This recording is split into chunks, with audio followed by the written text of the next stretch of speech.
বিশ্বাস করেন, একটা মানসিক ভালো সম্পর্ক আপনাকে পৃথিবীতে বাঁচার জন্য চমৎকার ভালো লাগার মতো আজীবন ভালো অনুভূতি উপহার দিতে পারবে।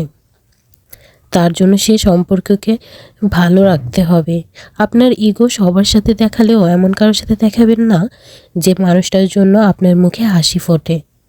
পৃথিবীতে বাঁচা সহজ নয়, কিন্তু এই কঠিন পৃথিবীতে কেউ একজন থাকে, সারাদিন ব্যস্ততার শেষেও তার সাথে কথা বললে আপনার ক্লান্তি দূর হয়, সে মানুষটাকে আপনি গ্রহণ করতে শিখুন। আপনার জীবনে যদি সত্যিই এমন কেউ আসে আর মানুষটি যদি আপনার শর্তহীনভাবে গ্রহণ করে থাকে, আপনি তার জন্য বৃক্ষ হয়ে দাঁড়ান। আমাদের দিন শেষে একটা বিছানা লাগে, নিজের ক্লান্তি ঢেলে যেখানে আমরা আবার সতেজ হয়ে উঠি। তেমনি একজন মানুষ আমাদের থাকতে হয়, যে মানুষটার সাথে মানসিক সম্পর্ক থাকা মানে আপনি নিজেকে ফিল করতে পারবেন, তার জন্য আপনি মানসিক শান্তি ফিল করতে পারবেন।